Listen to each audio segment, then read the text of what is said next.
for those of you who have been watching our briefing, you know that NATO has been gradually increasing its presence with Japan. Japan has been participating. The Prime Minister went and physically joined the NATO summit last year in Switzerland.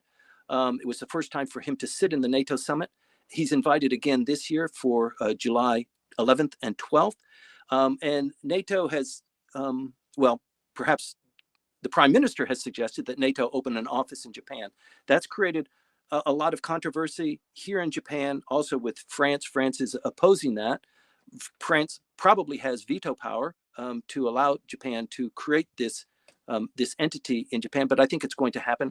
In the meantime, there has been a formal partnership formed by Australia, New Zealand, Australia, New Zealand, South Korea, and Japan, these four countries called the Asia Pacific Four, to be in a special program called the Individually Tailored Partnership Program by NATO. It's been under discussion. It is now formalized, and NATO will be having much more viable relationships with these four countries in the Asia Pacific. They are not part of NATO. NATO is the North Atlantic Treaty Organization, and this is Asia. France is opposed to it because they say, what the hell? You know, you should focus on the transatlantic alliance, which we're already focused on, and they're already accommodated there. But I think there are greater things that are going on in the background, and I think you know pretty much what we're talking about here. This forming of a coalition of like-minded countries monitored and driven by the United States prominently to have this kind of coalition against China, less so against Russia, but certainly including Russia, to have this detrimental impact on China should it want to move more aggressively on Taiwan. So they want to have this kind of partnership, this new partnership, to develop interoperability, to perform, have a platform for energy, sharing information, improving situational awareness, and also to facilitate cooperation on transnational issues, for example, freedom of navigation. This is a precursor of something else that's coming along that you need to be prepared for. This country that many of you joined when Japan was under less than 1% of GDP for defense-related expenditures is vastly different than it was when you first came here. In Japan, as a country, is changing very quickly. It needs to generate an homegrown defense industry. And so the Japanese government is allowing for subsidies and engagement for companies to produce defense-related products. And most of the time, the high-end stuff is either imported from the United States or Israel or some of the high-end performers. And Japan needs to develop those for themselves and also for an export market.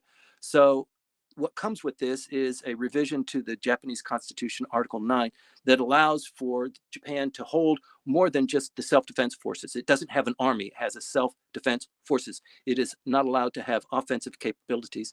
And that's very quickly where it's going now, and this association with NATO is a component of that. So when we talk about what's going on with Mr. Kishida, what's going on with the cabinet, it is always with this kind of seed in the back of our minds that Article 9 needs to be revised. The LDP, one of the principal concepts of the LDP was to revise Article 9 when it was first formed. When the two Liberal Party and the Democratic Party joined, they came up with this plan to revise the Constitution. It has not been revised in 74 years.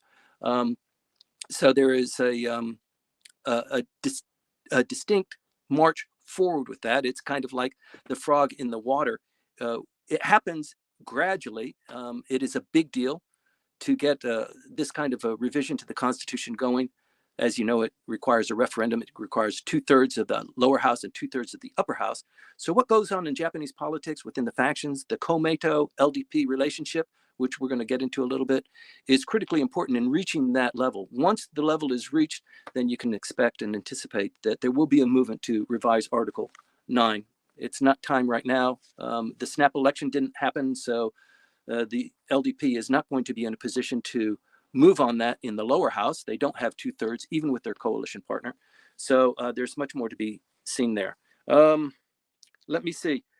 This idea of incorporating the Asia Pacific Four began last year, and it's going to continue to go forward.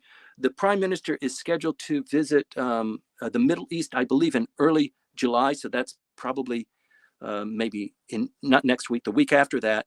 And then he's got a very short schedule before he goes to Lithuania for the NATO summit. So there's a lot going on there. We'll continue to report on that.